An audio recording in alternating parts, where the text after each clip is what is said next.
السلام علیکم۔ آج منگل ہے، جون کی 25 تاریخ۔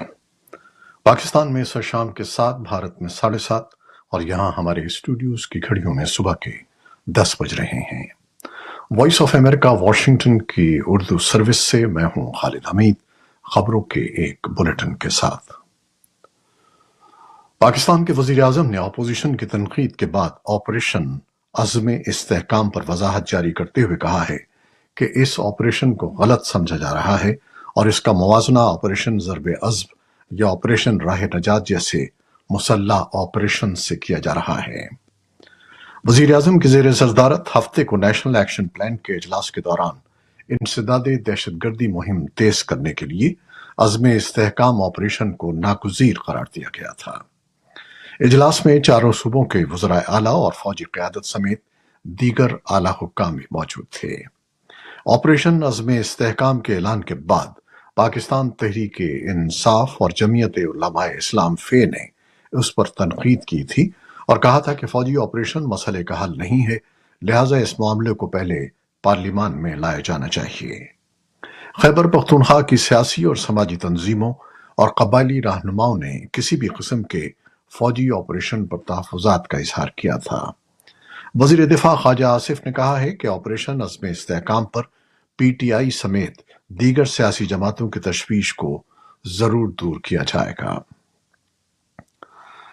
بھارت کی 18ویں پارلیمان کا پہلا اجلاس پیر کو نئے ارکان کی حلف برداری کے ساتھ شروع ہو گیا۔ تجزیہ کاروں کا خیال ہے کہ نئی پارلیمان میں حکومت کو اپوزیشن کی جانب سے متعدد چیلنجز کا سامنا ہوگا۔ اسپیکر کے عہدے کے سلسلے میں حکومت اور اپوزیشن کے درمیان اتفاق رائے نہیں ہو سکا ہے۔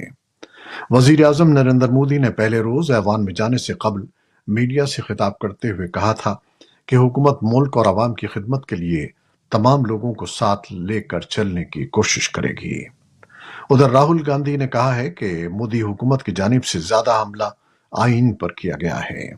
حکومت آئین کو بدلنا چاہتی ہے لیکن ہم ایسا ہرگز نہیں کرنے دیں گے۔ طالبان کی وزارت داخلہ نے ایک بیان میں افغانستان سے منشیات کی اسمگلنگ کے خطرے کے بارے میں تشویش کے اظہار پر کہا ہے کہ افغانستان سے اس وقت خطے اور دنیا کو کوئی خطرہ لاحق نہیں ہے۔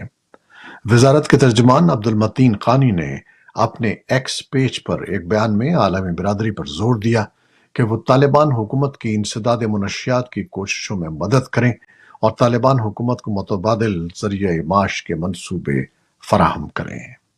دریں اثنا اقوام متحدہ میں ایران کے مستقل مندوب نے اقوام متحدہ کی سلامتی کونسل کو بتایا ہے کہ منشیات کی اسمگلنگ اور طالبان کی جانب سے سرحد کا کمزور انتظام افغانستان اور علاقائی سلامتی کے لیے خطرہ ہے۔ احمد رضا رادان کے مطابق ایرانی جنرل پولیس کمانڈر نے اطلاع دی ہے کہ رواں سال 130 ٹن منشیات ایران میں پکڑی گئی جو افغانستان سے اسمگل کی گئی تھی۔ غزہ کے صحت کے حکام کا کہنا ہے کہ اسرائیل کے 3 فضائی حملوں میں کم از کم 24 فلسطینی جاں بحق ہو گئے ہیں۔ اسرائیل کے غزہ پر فضائی حملے میں حماس کے سیاسی سربراہ اسماعیل ہانیہ کی بہن اسماعیل سمیت خاندان کے 10 افراد ہلاک ہو گئے ہیں۔ طبی عملے کا کہنا ہے کہ 2 حملے غزہ سٹی میں 2 اسکولوں پر ہوئے جس میں کم از کم 14 افراد جاں بحق ہوئے، جبکہ ایک حملہ شاطی کیمپ میں گھر پر ہوا جس میں اسماعیل ہانیہ کے خاندان کی متعدد اموات کی اطلاع ہے۔ اسرائیلی فوج کی جانب سے فوری طور پر اسماعیل ہانیہ کے خاندان کی ہلاکت کی تصدیق نہیں کی گئی ہے۔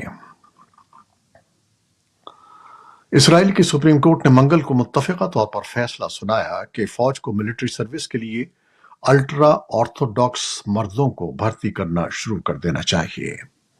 یہ ایک ایسا فیصلہ ہے جو وزیر اعظم بنیامین نیتن یاہو کے حکومتی اتحاد کے خاتمے کا باعث بن سکتا ہے۔ اس سے پہلے الٹرا آرتھوڈاکس مردوں کو اس بھرتی سے مستثنی قرار دیا گیا تھا جو بیشتر یہودی مردوں اور عورتوں کے لیے لازمی ہے۔ الٹرا آرتھوڈاکس جماعتیں جو سیاسی طور پر طاقتور ہیں اگر نیتن یاہو کے حکمراں اتحاد کو چھوڑ دیتی ہیں تو حکومت گر جائے گی اور ملک میں نئے انتخابات کرانا پڑیں گے، جبکہ پولز کے مطابق نیتن یاہو کی پوزیشن نمایاں طور پر کمزور ہے۔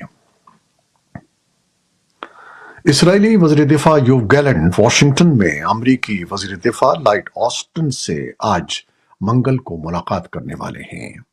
इससे एक रोज कबल अमरीकी वज़ीर ख़ारजा एंटनी ब्लिंकन ने गजा में तनाज़े को बढ़ाने के खिलाफ इंतबाह किया था। अमरीकी महकमा ख़ारजा ने कहा कि ब्लिंकन ने जंग के बाद के दौर में गजा में सिक्योरिटी, गवर्नेंस और तामीर नौ को आगे बढ़ाने के लिए जारी सिफारती कोशिशों के बारे में गैलेंट से तबादला ख्याल किया। तुर्की के सदर रजब तैयब अर्दवान ने मंगल को एक फोन कॉल में अपने रूसी हममनसब व्लादिमीर पुतिन से मुस्लिम अक्सरियती इलाके दागिस्तान में गिरजाघरों और इबादतगाहों पर हफ्ते के आखिर में होने वाले हमलों पर ताज़ियत का इजहार किया। सदर ने सोशल मीडिया प्लेटफॉर्म एक्स पर एक पोस्ट में कहा कि तुर्की खित्ते में तमाम तनाज़ात के खात्मे के लिए अपनी कोशिशें जारी रखेगा। यूरोपीय यूनियन ने यूक्रेन और मोल्दोवा की शमूलियत के लिए मंगल को मुज़ाकरात का बाकायदा आगाज किया। गुज़श्ता हफ्ते यूरोपीय यूनियन के 27 ममालिक ने मुज़ाकरात शुरू करने पर दस्तखत किए थे। साबिक सोवियत यूनियन की इन कमजोर रियासतों की रुकनियत को रोकने के लिए रूस तवील अरसे से कोशिशें कर रहा है। खुफिया दस्तावेज की इशाअत पर संगीन इल्जामात का सामना करने वाले विकीलीक्स वेबसाइट के बानी जूलियन असांज रवा हफ्ते अमरीकी महकमा इंसाफ के साथ एक मुआहदे के तहत अपने खिलाफ मुजरिमाना इल्जामात का एतराफ करेंगे।